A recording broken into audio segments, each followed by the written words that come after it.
नमस्कार, जय हिंद, वंदे मातरम। दोस्तों, मैं दीपक वशिष्ठ आप सभी का स्वागत करता हूं क्लास 11th के नेक्स्ट चैप्टर नंबर 3 काइनामेटिक्स के साथ। चैप्टर नंबर 1 फिजिकल वर्ल्ड अच्छे से पढ़ चुके हैं हम लोग। डायमेंशनल एनालिसिस के 4 से 5 वीडियोज अपलोड हैं, आप देखें, उन्हें लाइक शेयर करें, चैनल को सब्सक्राइब जरूर कर लें जो लोग पहली बार वीडियो देख रहे हैं।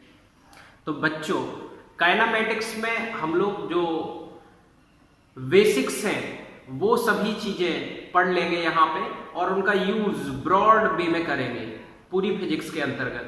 काइनामेटिक्स एक प्रकार से बेसिक है चीजों को समझने का। ये 2 शब्दों से मिलके बना है, that is Kine and matics. KineMaster पे वीडियो एडिटेड है। काइने का मतलब होता है मोशन, काइनेटिक एनर्जी, सुनी है आपने, due to the motion of object. Kinematics, मैटिक्स का मतलब होता है मैथमेटिक्स। मैटिक्स का मतलब क्या होता है?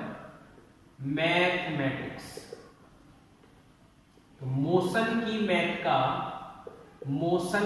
मैथ का अध्ययन, the study of mathematics of motion is called kinematics. Okay, इसकी ये डेफिनेशन सेट कर लेंगे अपने दिमाग में कि हम मोशन की स्टडी करने वाले हैं या मैथमेटिक्स ऑफ मोशन को स्टडी करने वाले हैं। उस ब्रांच ऑफ फिजिक्स को काइनेमैटिक्स कह देंगे। ठीक है, अब काइनेमैटिक्स के लिए आप लोगों को जानना जरूरी है कि मोशन इन 1 डायमेंशन आपने पढ़ी होगी। मोशन इन 1 डायमेंशन, जैसे किसी नंबर लाइन पे चींटी का चलना, एक कोई रस्सी है उस पर चींटी चल रही है, ट्रेन जाती है।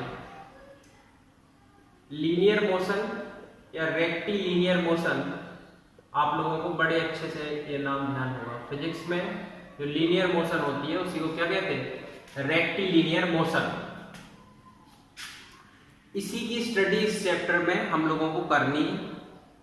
अलॉन्ग विद दिस हम स्टडी करेंगे इसमें distance, displacement, speed, velocity, acceleration and jerk.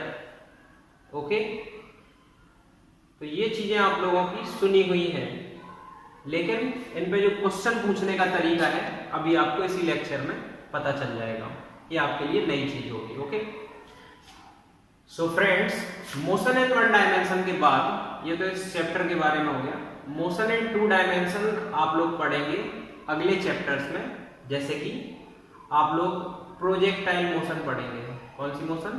Projectile motion. तो प्रोजेक्टाइल मोशन में ऐसे चीजों को फेंका जाएगा। बॉल फेंकते हैं क्रिकेट में, तो देखिए आगे भी बढ़ रही है, मतलब कि एक्स एक्सिस में जा रही है, और ये ऊपर भी जा रही थी, मतलब कि ये वाई एक्सिस में भी कहीं ना कहीं एक्स एंड वाई कोऑर्डिनेट से रिलेटेड है।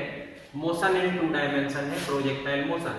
And circular motion is also an example of motion in 2 dimension, because इसमें पार्टिकल देखिए ऐसे भी जाता है, ऊपर भी जाता है, X axis Y axis. Okay, and motion in 3 dimension को समझने के लिए हम लोगों को केमिस्ट्री में जाना पड़ेगा। कहाँ?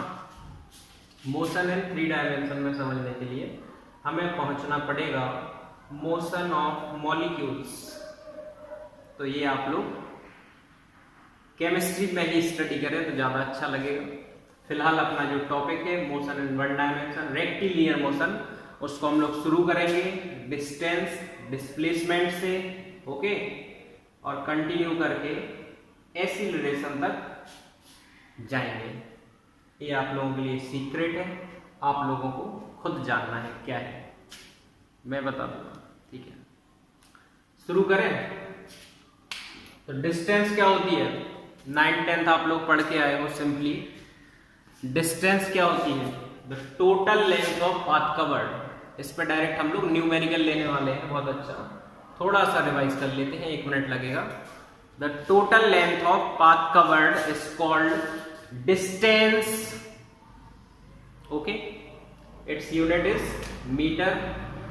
स्केलर क्वांटिटी, कोई डायरेक्शन इसमें होती नहीं है। And can not be zero, ऐसा कह सकते हैं कि डिस्टेंस जीरो नहीं होती है। Okay, clear? इतनी चीजें, 4 पॉइंट हो गए डिस्टेंस के बारे में। डिस्प्लेसमेंट को डिफाइन कर लेते हैं। द शॉर्टेस्ट डिस्टेंस, याद है class 9, the shortest distance from initial to final. Between वाला चक्कर खत्म कर दो। यहां पे देख लीजिए, कोई एक पॉइंट ए है एंड दूसरा पॉइंट है बी, तो इससे यहां तक ऐसे जाया जा सकता है circular path, semi circular path follow करते हुए। डायरेक्टली ऐसे जाया जा सकता है।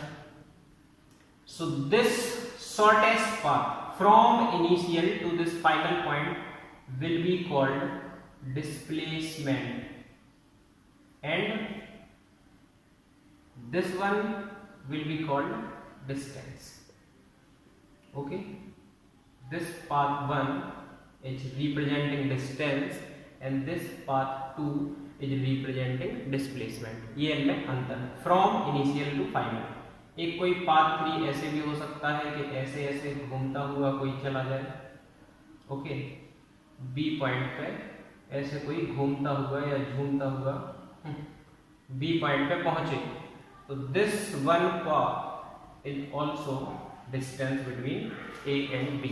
ये अलग अलग हो सकती है, ठीक है। Distance can be different but displacement is with direction a vector quantity.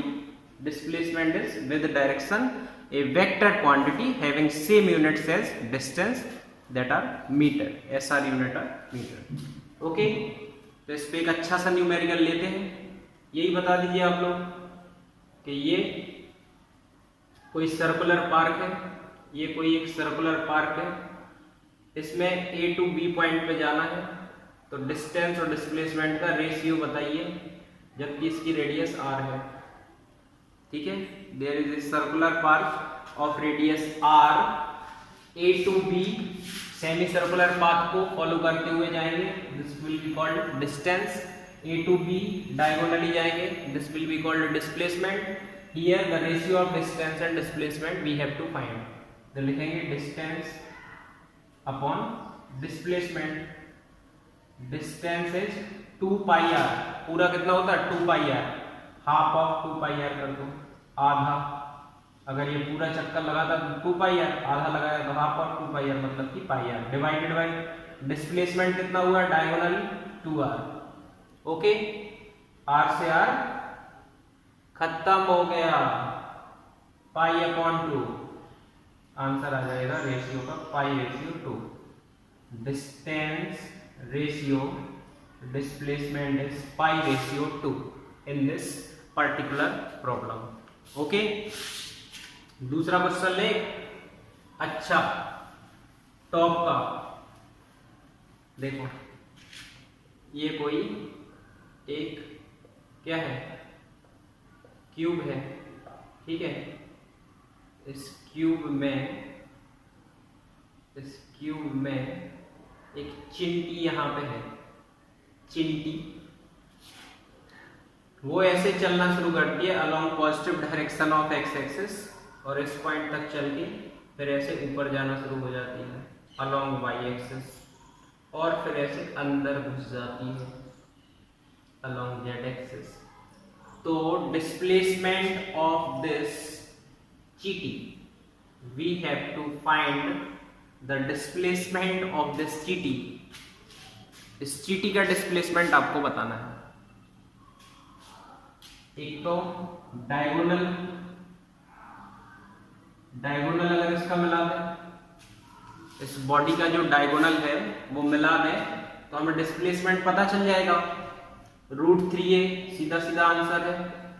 Diagonal अगर ये ए साइड का एक क्यूब मान लें हम, cube of side A cuboid होगा तो उस हिसाब से कैलकुलेशन हो जाएगी, √L² B² H² से क्यूब मान लें ए साइड का, then its diagonal is given by √3a। Then displacement of चीटी is given by √3a। Okay, तो ये डायरेक्ट हो गया आंसर। अब समझते हैं वेक्टर से। ये चीज आप लोगों को समझनी है बहुत अच्छे से वेक्टर से।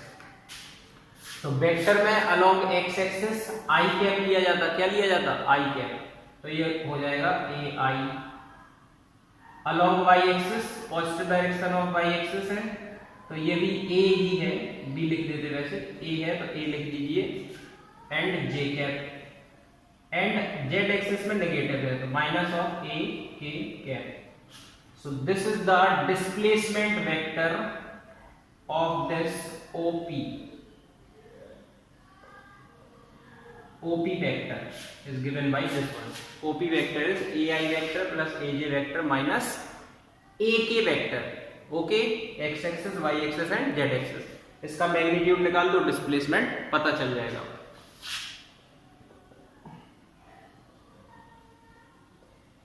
अंडर रूट में i के कोफिशिएंट का स्क्वायर प्लस j के कोफिशिएंट का स्क्वायर प्लस k के कोफिशिएंट का square under √3a square that is also √3a। तो ये वेक्टर से आया डिस्प्लेसमेंट ऑफ जीटी √3a, और वो डायरेक्ट फॉर्मूला से आ गया था √3a। तो आज के इस लेक्चर में अपना डिस्टेंस एंड डिस्प्लेसमेंट का बेसिक सा कॉन्सेप्ट तैयार होता है। आप लोग इसको हाईलाइट करके थोड़ा सा याद रखें। मैं अगले लेक्चर्स में आपको आगे की बातें बताऊंगा। Thank you.